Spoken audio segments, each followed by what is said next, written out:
like how this all went. I'm having trouble with this. She retreats to the Ronneberg. And she basically goes back to the Ronneberg, regroups emotionally, does not serve as a Werkzeug for like 6 months. When she's in her deepest, darkest place, she calls Ernest Hochmann von Hochenau to come to her. And he comes from the Schwarzenau to the Ronneberg to visit her. And he basically says to her, chill. You just need to chill. And he tells her, go ahead, take some time, do what you need to do, pray, just chill. And he goes back and he tells E.L. it's going to be okay, she just needs to chill. So these are the kinds of things that are all happening, and it just fascinates me because within a few years, all of this just breaks up. It's like they all came, landed in this spot, and then they all drift away again. Conrad Beisel leaves for Pennsylvania in 1720. Christoph Sauer and Marie Gruber Sauer, they leave in 1724. Conrad Beisel takes with him his friend Johann Georg Stiefel. Johann Georg Stiefel and Christoph Sauer both write letters back. They say, hey, this is a beautiful place. Germantown, Pennsylvania is kind of cool. We've got freedom here, but it's hard work, but we've got freedom here. This idea of freedom intrigues Johann Adam Gruber. He writes in his personal notes on this, which he wrote just before he left in 1726. He got married in 1720, yes, 1720, yeah, I think that's right, yeah, to Elizabeth Ann. They have a couple of children. By 1726, he's thinking, there's no future for me in Germany. What am I going to do? By then, when he was a Werkzeug, he'd been in prison multiple times. Once he was held for months on end. In Switzerland, he was beaten quite severely. He was no longer a Werkzeug. He was making his living kind of difficultly, hand to mouth, by weaving. Conditions were pretty harsh. There was no way to make a living. He didn't see a future for his kids. How would he even pay to educate his children? So he and his wife, and she's anxious to go, they decide to leave. His father does not like that, but they go. And en route, they lose their 2 children. They die en route. But so they're gone now. Hochmann von Hochenau, this whole entire time, has been living in a hut. Yes, Hochmann from Hochenau lives in a hut. It's true. He lives in a hut. And he lives, I want to show you, right about here. And this is the stone that was dedicated by none other by Gerhard Tersteegen in 1736. Ernest Christoph Hochmann von Hochenau lived in this area in a tiny kind of a hut, and he died here in 1721. And in 1736, Tersteegen came and erected this, and he wrote a verse. He had a verse. This isn't the plaque, they've obviously redone it, but this is the verse that he wrote. And remember, Tersteegen is the playwright, the hymnist, the lyricist, and poet, and also writer and preacher. And he wrote a great many hymns, and quite a bunch of them are I think 30 of them are in our German, in our German hymnal, and several of them are translated in our English.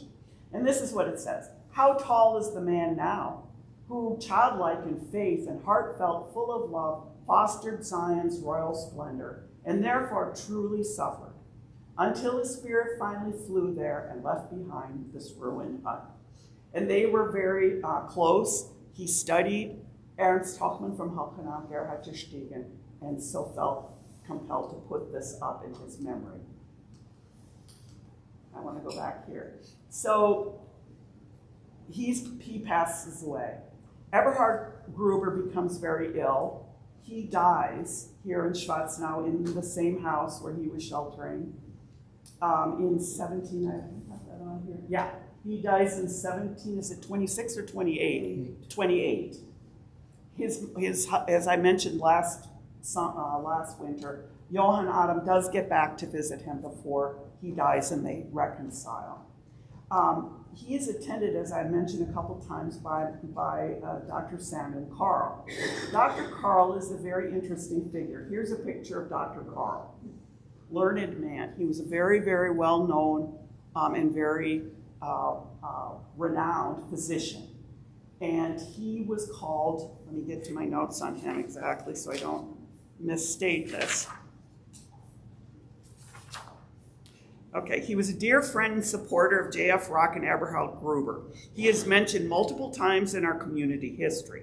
After Gruber's death, Dr. Carl takes a job as personal physician of King Christian VI of Denmark and Norway, and of King Frederick V of Denmark and Norway, first one and then the other. When he lands in the court of Denmark and Norway, he starts his own church there. In 1737, he starts an Inspirationist church in Denmark, which becomes the Zion Church of Norgård in Denmark.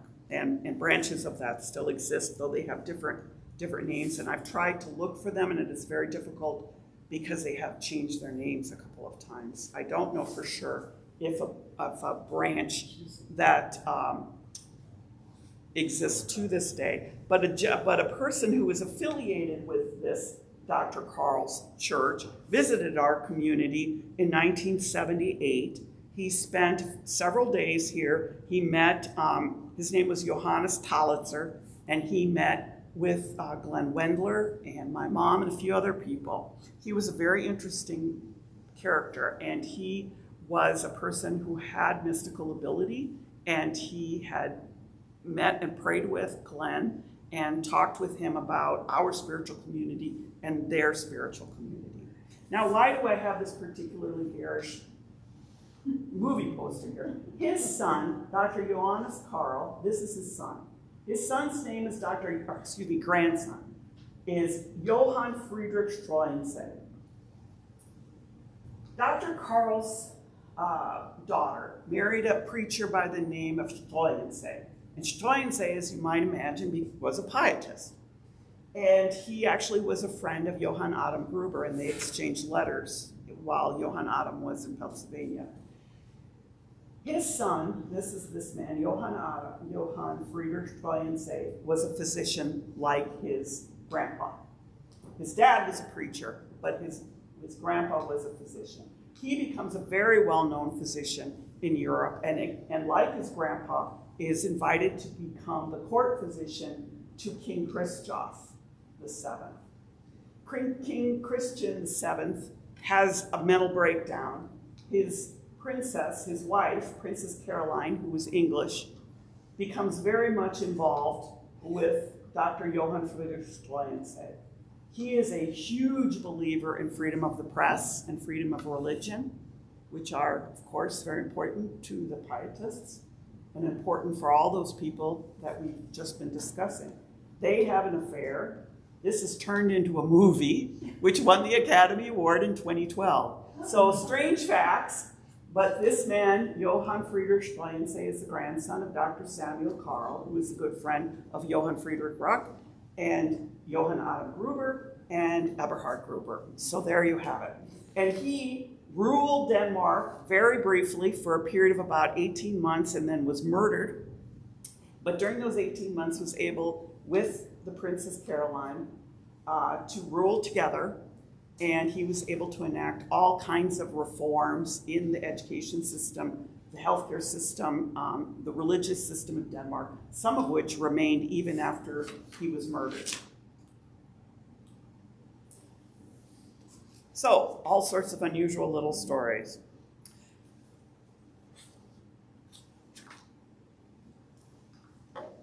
An Inspirationist community remained here in Schwarzenau for many years and was still here when the community took a census or count of community members in 1749. And I just want to show you all of these people are in the 1749 list of Schwarzenau Inspirationists. Alexander Mack had to leave. He goes to Denmark, and then he goes to America. So does his church. Johann Adam Gruber goes to America. Christoph Sauer and his family go to America. Conrad Beisel and Johann Georg Beisel go to America. J.F. Ruck, as we know, is still traveling and working. Ursula Meyer is still traveling and working until she was no longer of the outside. Eberhard Gruber dies in 1728. Dr. Samuel Carl goes in the 1720s to Denmark. and these people remain. We won. Not really, but Schwarzenau remained a stalwart, a staunch part of the Inspirationist faith community for many, many, many years. But what I think is most important, and is what I think is so interesting, is that all of this happened in this tiny little town, and what those people who left took with them was this desire for religious freedom and freedom of the press. They took the seed of that with them to America. Christoph Sauer, J.A. Gruber, Alexander Mack, they were working in America, and they were publishing and writing and disseminating ideas in freedom and in peace. Johann Samuel Karl goes to Denmark. He establishes and works. His grandson establishes and works to establish freedom of religion and freedom of peace and freedom of press. Didn't happen in Europe for many, many centuries, but it did happen in America. And Schwarzenau is where it started. There you go.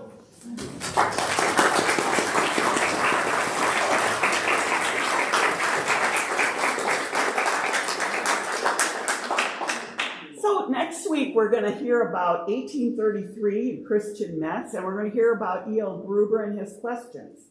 So that's what we'll be doing. Spread the word.